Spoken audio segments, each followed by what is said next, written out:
Olá, estamos aqui mais uma vez reunidos. Obrigado por permitir que eu entre na tua casa, que eu esteja na tela do teu televisor, que eu esteja na tela do teu computador ou muitas vezes do teu celular. Obrigado por esse momento, nós podemos juntos adorarmos ao Senhor Jesus. Vamos adorar?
Amados, aquilo que vos falarei hoje não se trata de novidade, eu mesmo já abordei antes, assim como, com certeza, outros pregadores, Hernandes Dias Lopes, Luciano Subirá e outros que já ouvi e me inspiram também semelhantemente já falaram. Por isso, abram suas Bíblias no Evangelho de Marcos, capítulo 14. Nós vamos meditar dos versos 27 em diante. E eu gostaria que você mantivesse a sua Bíblia aberta, seja bereano. Mas antes de entrarmos no texto, pense comigo. Quantas e quantas vezes existem coisas acontecendo bem do nosso lado, bem na frente do nosso nariz, e nós até superficialmente vemos, mas não enxergamos. Pessoas até falam, olha, está ali, vê, mas nós não percebemos. Eu já perdi as contas de vezes em que eu e a Ana percebemos coisas acontecendo na vida de pessoas que estão ao nosso lado, de modo especiais com alguns casais, quer sejam em relação ao relacionamento do casal, quer seja em relação ao relacionamento com filhos. E nós, guiados por nossa experiência pessoal, por aquilo que está claro na palavra de Deus, ou até mesmo por um discernimento vindo do céu, de Deus, chegamos até a alertar para que abram os olhos, para que percebam. Mas eles simplesmente não veem. É interessante que alguns anos atrás eu assisti um filme de 2008, estrelado por Dennis Quaid, chamado Ponto de Vista. Esse filme retrata, no caso, que os agentes do serviço secreto, um turista americano e outras testemunhas envolvidas numa trama, têm vários pontos de vista sobre o atentado de assassinato do presidente norte-americano em sua chegada à Espanha para fazer um discurso contra o terror da guerra. O filme ele é muito legal, pois ele vai e volta a mesma cena várias vezes, mas sobre várias perspectivas segundo o olhar particular de quem está vendo, de modo a, com o desenrolar das diversas perspectivas, ir se formando um quadro como um todo. Nós não vemos as coisas do mesmo jeito. As perspectivas são várias e são ditadas por muitos e muitos fatores, pelo que, quando apresentamos uma situação para alguém, quase sempre ouvimos a expressão do tipo, eu acho que, eu não quero usar a expressão eu acho que, pois o que eu acho pouco importa, pois todos, eu, vocês, queremos aquilo que Jesus tem para nós neste momento. Amém? Por isso, nós vamos tentar, a partir de um relato bíblico, de uma cena, de um diálogo, entender o que estava acontecendo, qual a perspectiva de Jesus, qual a perspectiva de Pedro e demais discípulos e, principalmente, o que Jesus tinha como propósito ao afirmar aquilo que afirmou. Agora, antes de mais nada, deixe eu lhes apresentar o contexto. No caso, a primeira coisa que precisamos entender é que faltavam poucas horas para Jesus ser preso. E esses eram os últimos gestos de amor e conselhos do Senhor Jesus. Aliás, ele tinha passado grande tempo daquele dia demonstrando amor e aconselhando os seus discípulos quanto aos momentos que viriam a seguir. Acho que vocês se lembram. Ele lavou os pés dos discípulos, ele revelou o traidor, ele celebrou e instituiu a ceia do Senhor. Depois ele convidou os seus discípulos para aquele momento mais íntimo no jardim do Getsêmani. Ou seja, tudo está acontecendo nesse contexto. Jesus sabia que o traidor já estava voltando e estava voltando para prendê-lo, pelo que ele leva os discípulos junto com ele justamente para se prepararem para este momento difícil, tanto na vida de Jesus como na vida dos discípulos. E é justamente nesse contexto que Jesus faz uma série de revelações, no mínimo constrangedoras. E cada uma dessas revelações é algo que os discípulos não estavam assim preparados, especialmente Pedro não estava preparado para ouvir. É assim, de vez em quando, Jesus revela algumas coisas a respeito da gente e a gente não está preparado para ouvir. A gente, inclusive, não gosta muito de ouvir. No caso, a primeira revelação constrangedora vai aparecer nos versículos 27 e 28, que diz assim, acompanhe comigo. E Jesus disse aos discípulos, todos vocês vão fugir e me abandonar, pois as Escrituras Sagradas dizem, matarei o pastor e as ovelhas serão espalhadas. Mas depois de eu for ressuscitado, irei adiante de vocês para a Galiléia. A primeira grande revelação era, na realidade, um grande choque para todos os discípulos. Vocês não estão preparados para o que vai acontecer. Dentro de alguns momentos, todos vão fugir, todos vão me abandonar. Percebe que palavra dura? Que palavra ruim? Vocês não estão preparados para o que vai acontecer e não vai sobrar ninguém aqui. E olha que não sobrou mesmo, pois conforme nos aponta Mateus 26, 56, após Jesus ser preso, todos os discípulos fugiram. É interessante que, ainda que houvesse no colégio apostólico um traidor, nenhum dos discípulos estava preparado.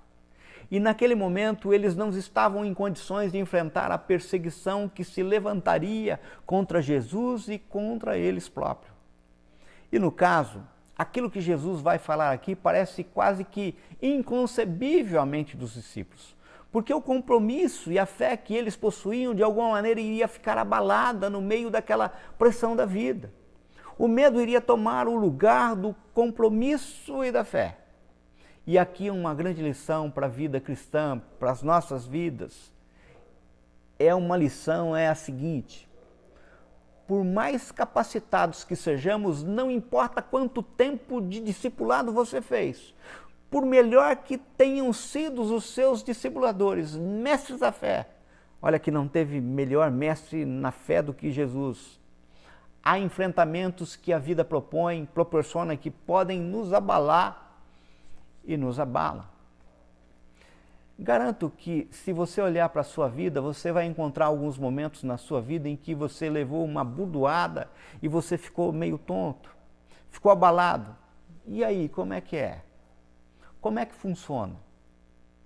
No caso, se isso já aconteceu na sua vida, eu queria dizer que você está muito bem acompanhado. Você está acompanhado de Pedro, de João, de Tiago, dos outros apóstolos, todos que também viveram isso. E aí a gente vai aprender alguma coisa muito interessante aqui nesse texto. É que nem sempre a gente está preparado para a vida. Ou seja, engana-se quem acha que está pronto para tudo. Há coisas que acontecem no nosso dia a dia que nos afetam. Há coisas que acontecem nos confrontos do nosso dia a dia que nos abalam emocionalmente, que nos abalam espiritualmente. E entenda, isso faz parte do contexto da própria vida cristã. É interessante isso porque não existe super-herói da fé. Não tem ninguém que seja um super-herói da fé e todos nós precisamos de uma segunda parte dessa revelação maravilhosa. Veja, a segunda parte ela é maravilhosa porque ela revela quem é Jesus no meio da nossa fé oscilante. Quem é Jesus quando nós pisamos na bola? Veja, Jesus diz assim, olha, todos vocês vão me abandonar e todos vocês vão fugir, mas quando eu ressuscitar, eu vou buscar cada um de vocês. Isso é a revelação mais maravilhosa desse texto. De um lado, Jesus mostra a nossa fragilidade, nossa pequenez. Jesus mostra o nosso coração em dúvida. Mas, de outro lado, ele mostra a sua natureza, o Salvador que não desiste de nós. Aleluia! Quantas vezes a sua fé já foi abalada de alguma maneira? Quantas vezes você ficou com medo?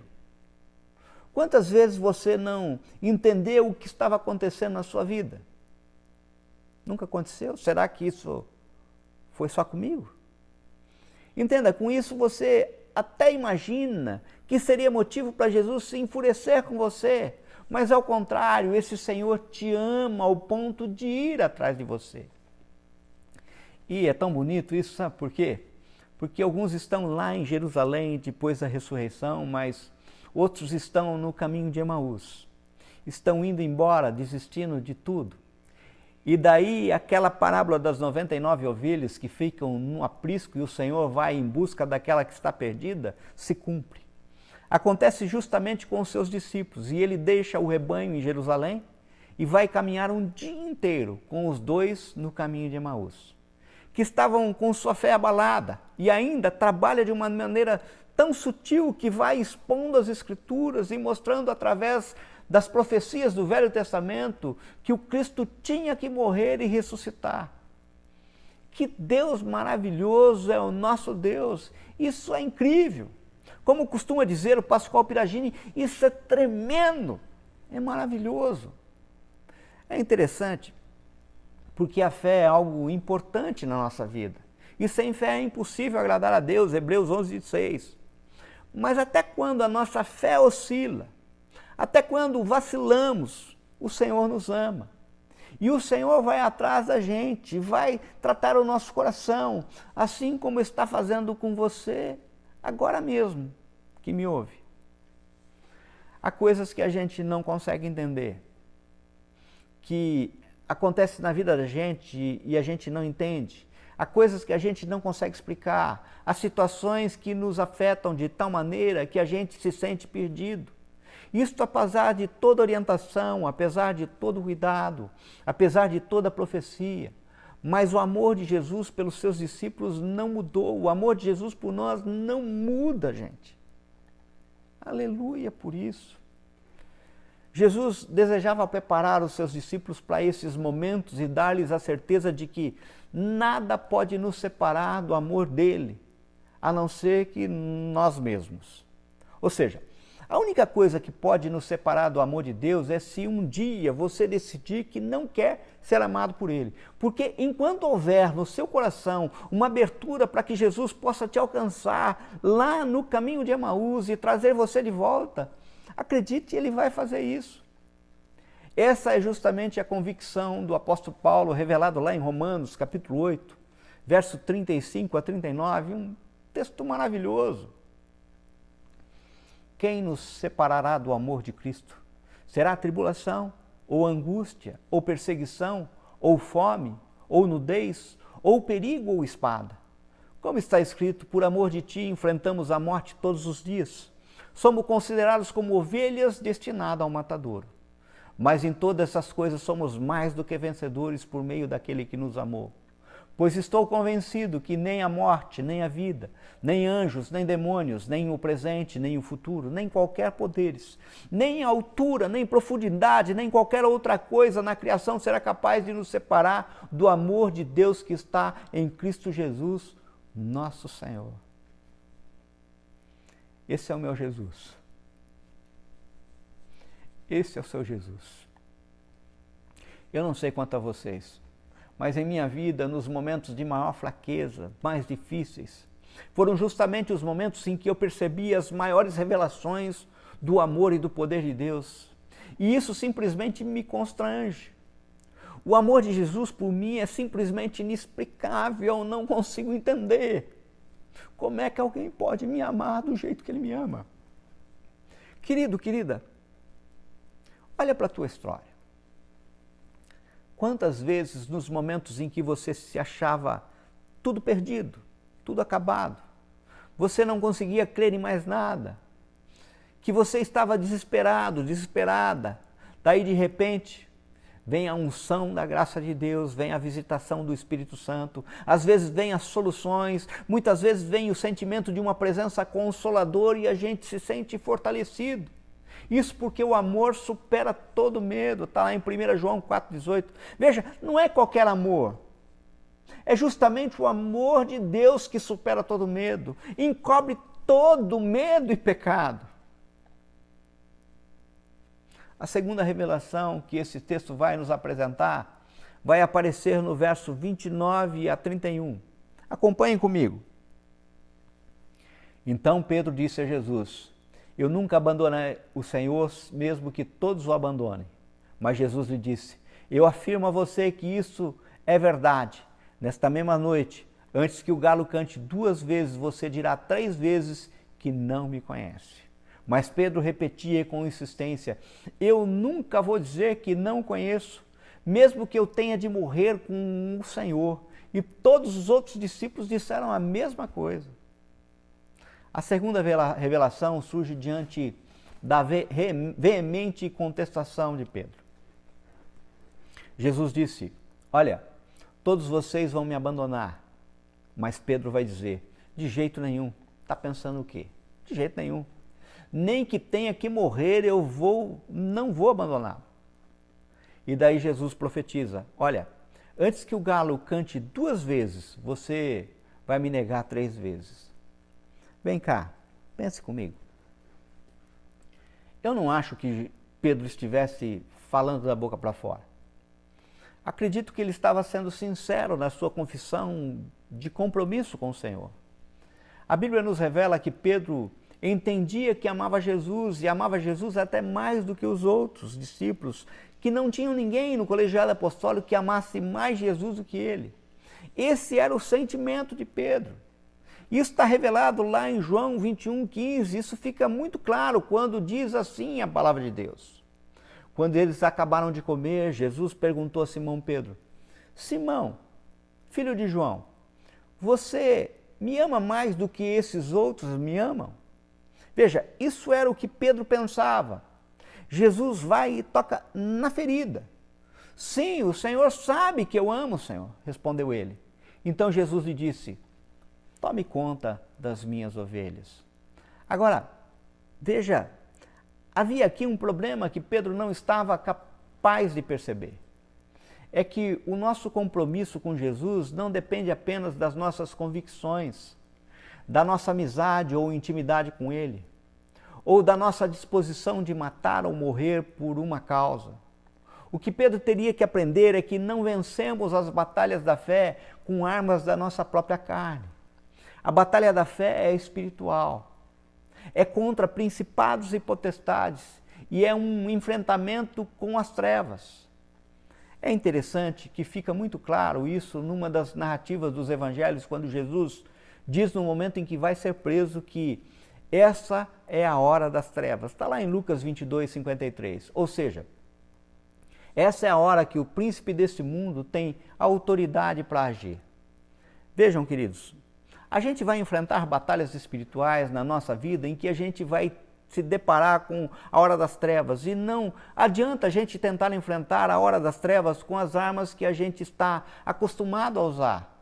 Sabe, na hora das trevas não adianta a nossa habilidade de argumentação. Na hora das trevas não adianta tua inteligência estratégica. Na hora das trevas não adianta, como Pedro imaginou que adiantava, você arrancar da espada. Note, Pedro tinha tanta convicção do que ele falou que quando Jesus foi para ser preso e alguém chegou perto dele para colocar a mão em Jesus, ele sacou a espada e cortou a orelha do camarada. No caso, pelo que parece, naquele momento Pedro queria mesmo matar ou morrer por Jesus. Pedro entrou para rachar. O negócio era sério. Não há dúvida nenhuma em relação a isso. Mas só que a batalha espiritual não se vence com espada. Não funciona assim. E é por isso que muita gente tem sofrido na vida, porque não é capaz de discernir as batalhas espirituais. Entenda, quando começamos a lutar as batalhas espirituais com as armas humanas, nós só apanhamos. Na realidade, nós levamos uma surra. Pois é justamente isso que Jesus estava tentando ensinar para Pedro e para os outros discípulos. O apóstolo Paulo deixa isso muito claro em 2 Coríntios 10, verso 4 e 5. Lá ele fala assim: as armas que usamos na nossa luta não são do mundo, são armas poderosas de Deus, capazes de destruir fortalezas e assim destruirmos ideias falsas. E também todo orgulho humano que não deixa que as pessoas conheçam a Deus. Dominamos todo pensamento humano e fazemos com que ele obedeça a Cristo. Acho que talvez Pedro estava se sentindo preparado para ser um soldado, para matar ou morrer. Mas ele não estava preparado para confessar Jesus em toda e qualquer situação de sua vida e nem preparado para colocar o propósito do Senhor acima de tudo e de todos. ele não estava preparado para enfrentar a batalha e enxergar a vitória como os olhos do Senhor.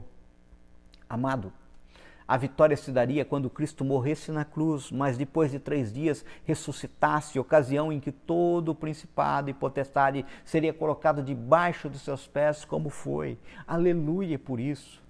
Mas Pedro não estava preparado para isso.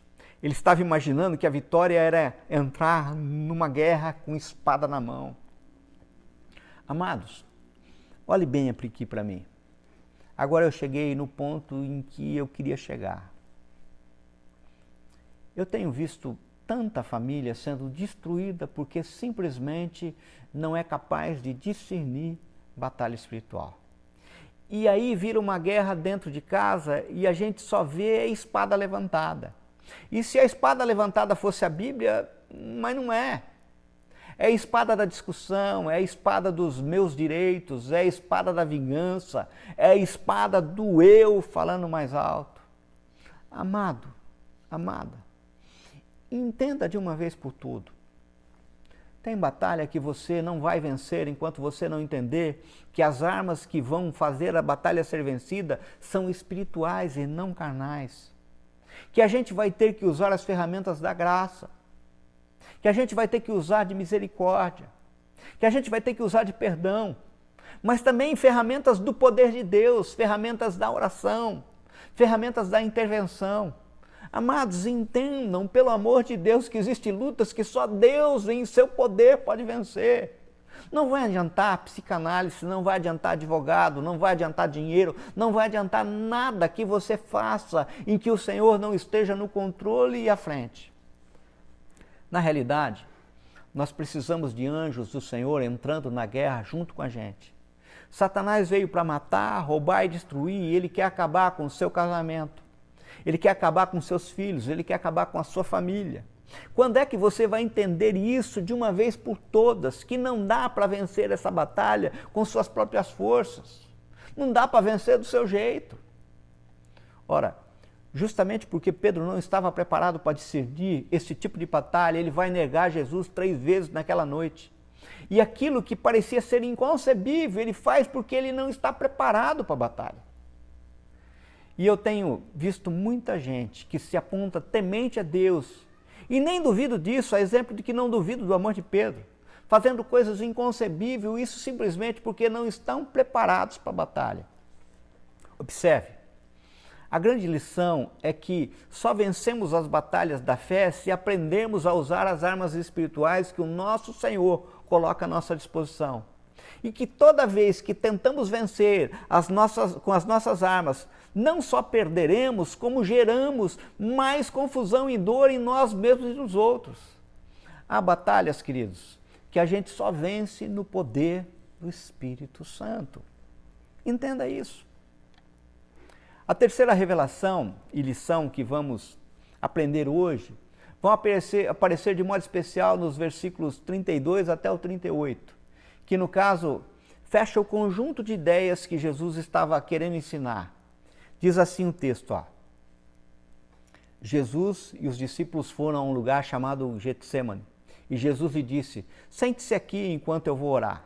Então, Jesus foi levantado consigo Pedro e João. Aí ele começou a sentir uma grande tristeza e aflição. E disse a eles, a tristeza que estou sentindo é tão grande que é capaz de me matar. Fique aqui vigiando.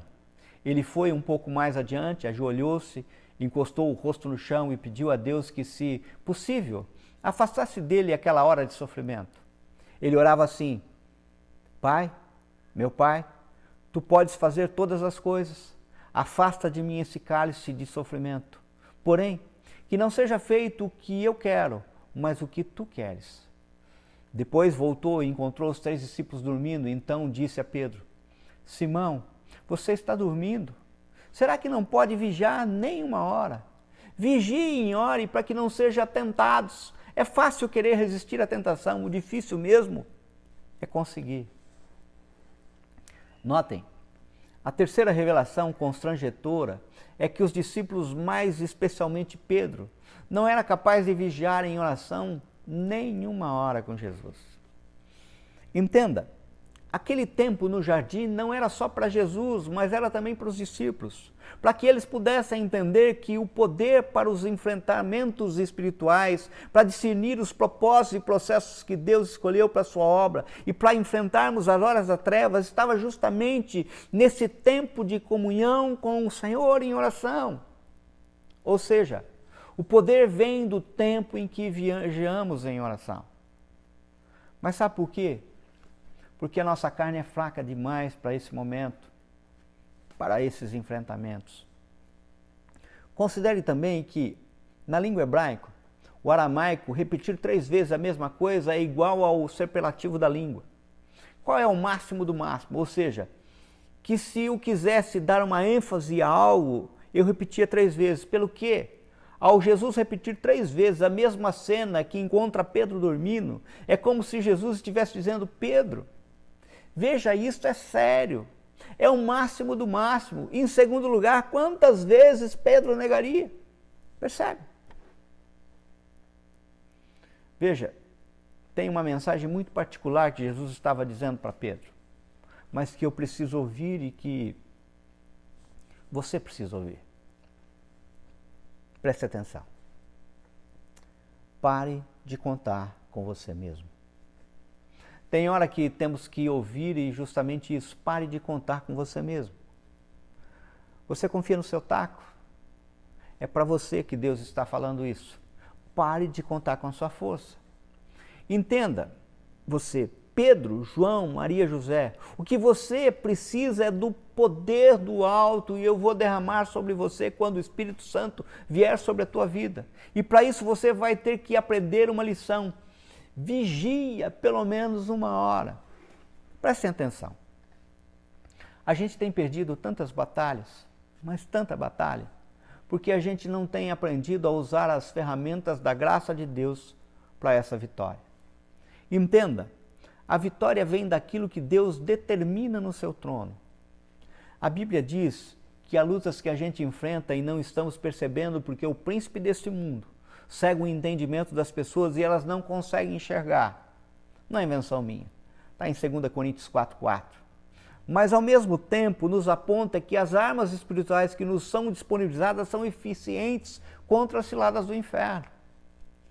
Tem batalhas que você não vai vencer argumentando, falando, fazendo, construindo, lutando. E ainda que a gente tenha que lutar e trabalhar, eu não estou dizendo o contrário. Eu só estou dizendo que o poder vem do alto, vem de Deus, e que muitos dos enfrentamentos que travamos só serão vencidos por intervenção do Deus Todo-Poderoso na nossa vida. Eu, sinceramente, não consigo explicar e nem entender o mover de Deus, porque, na realidade, a gente não sabe como pedir. Jesus estava dizendo para Pedro: olha, há uma dimensão diferente e nós temos que aprender a lutar nessa dimensão. E quando a gente começar a lutar nessa dimensão, as portas se abrem e nós não conseguimos explicar o que aconteceu, pelo que só nos resta dar glória a Deus. Vocês se lembram daquela cena do filme Quarto de Guerra? Não sei se você assistiu, se não assistiu, assista. No caso, tem uma cena onde vemos uma senhorinha proclamando em voz alta a glória do Senhor que venceu mais uma batalha. É assim, quem vence a batalha é Deus. Preste atenção, teu marido não é teu inimigo, tua esposa não é tua inimiga, teus filhos não são teus inimigos, teu pai não é teu inimigo, teu cunhado não é teu inimigo, teu sogro, tua sogra não são teus inimigos. Amados, eu quero que vocês saibam que os anjos entram na batalha. Quando a igreja estava orando porque Pedro estava preso na cadeia, foi um anjo do Senhor que foi lá e tirou Pedro da cadeia. Dá para vocês entenderem isso? Só para vocês terem ideia. Certa vez Ezequias orou ao Senhor por socorro em face do exército assírio. E no caso o Senhor enviou um só dos seus anjos que matou 185 mil soldados. É mole. Isso está lá em 2 Reis 19:35. Eu já vou concluir. Eu queria desafiar você a aprender com Pedro. Em primeiro lugar, uma verdade, que a nossa fé oscila. nós vacilamos. Mas que Deus está preocupado é com você. E Ele vai atrás de você para tocar no seu coração, para que você possa ser restaurado. E isso pode estar acontecendo com você agora, nesse instante, pelo que não endureça o teu coração. Em segundo lugar, nós aprendemos que as ferramentas que nos dão vitória são ferramentas espirituais. Não vem da força da espada, mas vem da nossa capacidade de entrar no quarto de guerra e falar com Deus e buscar ajuda e buscar conhecer o poder do Espírito Santo de Deus. Preste atenção, queridos, Deus quer revelar para vocês o poder dele. Eu não sei que tipo de experiência você já teve no poder do Espírito Santo, mas eu quero dizer para vocês que tem mais, muito mais. Às vezes nós perdemos tanto simplesmente porque imaginamos que conseguiremos construir e resistir a essa vida sem essas armas espirituais, mas eu vou dizer para você, não vai dar. Hoje eu queria orar de modo especial para que os teus olhos sejam abertos e você perceba que você não é tão forte quanto imagina. Pois se os discípulos não foram, eu definitivamente não sou melhor do que Pedro. A sua espada não funciona em batalhas espirituais, eu preciso desesperadamente do poder de Deus agindo em minha vida. Querido, querida, eu dependo do Senhor, de Deus, todos os dias. A graça e misericórdia dele é a razão de eu não ser consumido. Entenda, você só vai ser um vencedor no seu trabalho, na força do Senhor. Você pode ter toda a habilidade do mundo, mas se Deus não derramar a bênção, sua habilidade não vai adiantar nada.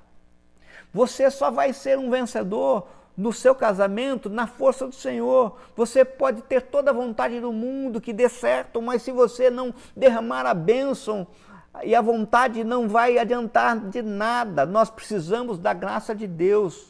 Os nossos filhos precisam da bênção de Deus. Existem algumas coisas que se perderam num tempo e nós abandonamos a sabedoria dos mais velhos.